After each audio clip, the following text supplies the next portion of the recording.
Ini adalah bangkai kapal yang terdapat di Tanjung Kalian, Kecamatan Muntok, Kabupaten Bangka Barat, Provinsi Bangka Belitung. Konon, bangkai kapal tua yang terdampar di lokasi ini bernama kapal Finir Brook, yang merupakan kapal dagang milik James Brooke Raja Sarawak yang digunakan tentara Inggris untuk mengevakuasi pengungsi dan perawat Angkatan Darat Australia dari Singapura menuju Australia melalui Batavia, Jakarta pada Februari 1942 di awal Perang Dunia II.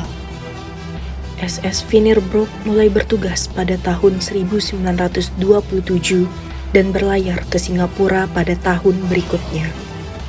Mengambil nama Raja Sarawak ketiga, Sir Charles Finir Brook, kapal ini bertugas sebagai kapal pesiar Kerajaan Sarawak dan sebagai kapal dagang yang mengarungi perairan antara Kuching dan Singapura. Ketika perang melawan Jepang pecah, Finir Brook diambil oleh Angkatan Laut Kerajaan, dicat abu-abu dan dipersenjatai dengan meriam dek, senapan mesin Lewis, dan peledak dalam laut. Finir Brook sedang berlabuh di Singapura saat Jepang menyerbu pulau itu dan menjadi salah satu kapal terakhir yang melarikan diri dari pelabuhan itu ketika ia bertolak pada tanggal 12 Februari 1942. Lebih dari 220 orang berada di atas Finir Brook ketika kapal ini meninggalkan Singapura. Para awaknya adalah anggota cadangan Angkatan Laut Australia dan Inggris, dan banyak dari perwiranya adalah personel Angkatan Laut. Para penumpang termasuk warga lanjut usia, anak-anak, warga sipil lainnya, dan 65 perawat Angkatan Darat Australia. Pada malam pertama, kapal tersebut berlayar ke pulau terdekat di Selat Durian, berlabuh di hari berikutnya. Pesawat Jepang mengitari beberapa kali tanpa menyerang, tetapi pada sore hari, tanggal 14 Februari 1942, ketika Finir Brook melanjutkan perjalanan menuju Selat Bangka, kapal ini diserang sekitar 16 km dari Pulau Bangka. Ketika kapal mulai tenggelam, para korban yang selamat terjun ke laut. Para penyintas Finir Brook hanyut ke Pulau Bangka yang diduduki oleh Jepang. 22 orang perawat Australia bergabung dengan sekelompok warga sipil, tentara dan awak kapal niaga, serta para penyintas dari kapal lain di Pantai Raji. Beberapa orang mewakili kelompok ini dan berusaha untuk menyerah, tetapi ketika pasukan Jepang tiba, mereka membunuh para pria dan memerintahkan para perawat serta seorang wanita sipil untuk masuk ke laut, lalu menembaki mereka dengan senapan mesin. Suster Vivian Bonwinkel terluka tetapi selamat. Dia dan 31 perawat lainnya dari Finir Brook yang mendarat dari pantai lain ditawan di Muntok, Palembang, dan Lubuk Linggau bersama para perempuan dan anak-anak sipil Belanda. 8 dari mereka meninggal sebelum perang berakhir. Kapal Finir Brook merupakan cagar budaya bawah air. Dalam perspektif hukum, baik hukum nasional maupun hukum internasional, keberadaan kapal tenggelam dengan kurun waktu lebih dari 50 hingga 100 tahun diikuti sejarah yang menyertainya.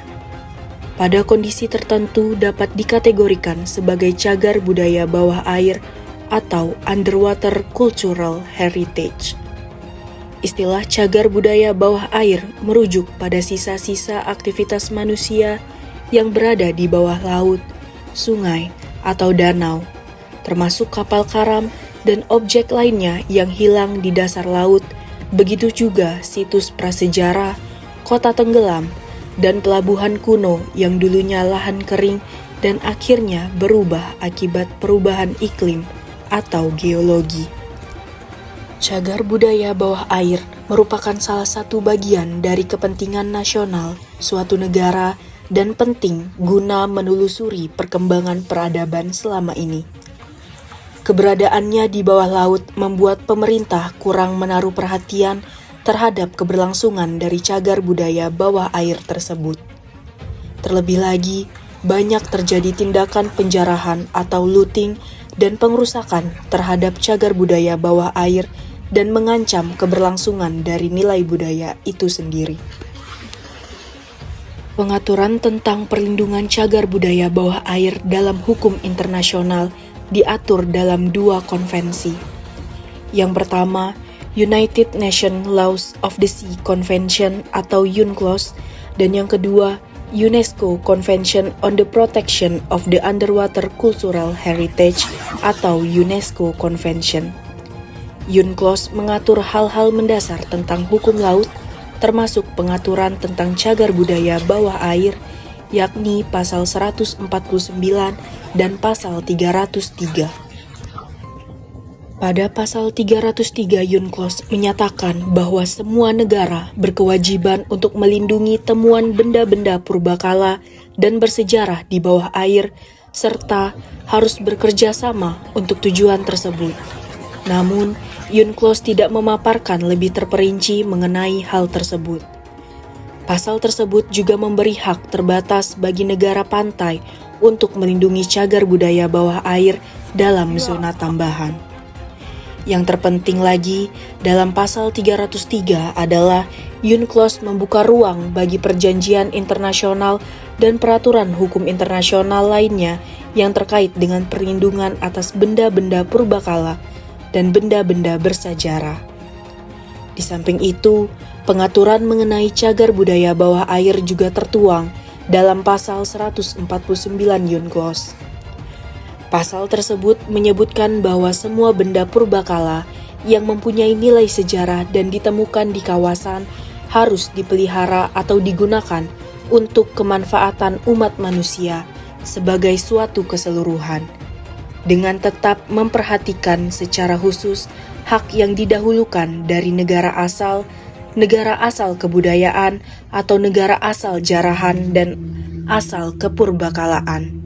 Sayangnya, hal tersebut tidak tergambar dalam perlindungan cagar budaya bawah air di Indonesia. Kapal Finir Brook merupakan satu dari sekian cagar budaya bawah air yang minim perhatian dari pemerintah. Di tepi pantai Tanjung Kalian terlihat bongkahan besi berukuran cukup besar yang telah rapuh dan teronggok begitu saja. Sebagian bangkai kapal terendam air laut dan terhempas ombak pantai Tanjung Kalian. Pemerintah berdalih pemindahan tidak dilakukan dikarenakan khawatir rusaknya benda cagar budaya jika pengangkatannya dilakukan dengan tidak hati-hati. Selain itu, dikhawatirkan benda bersejarah di dalam bangkai kapal itu akan hilang yang mengakibatkan data sejarah lenyap. Masalah terkait perlindungan cagar budaya bawah air tak hanya sebatas keberadaannya.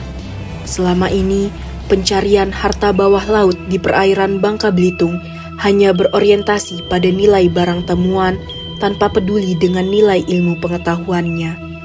Akibatnya, barang yang diangkat langsung diperdagangkan tanpa sempat didata terlebih dahulu.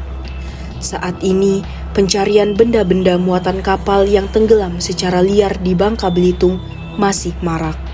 Bahkan nelayan di daerah tersebut menjadikan kegiatan mengumpulkan benda dan informasi yang terkait sisa kapal menjadi mata pencaharian. Masalah-masalah ini seharusnya menjadi perhatian serius bagi pemerintah. Kurangnya pengertian dan pemahaman di berbagai lapisan masyarakat dan di tingkat birokrasi setidaknya turut berperan dalam upaya pelestariannya. Indonesia merupakan negara yang sangat kaya akan cagar budaya bawah air atau underwater cultural heritage. Pelestarian dan pengelolaan yang baik terhadap peninggalan tersebut akan memberikan manfaat besar bagi masyarakat luas.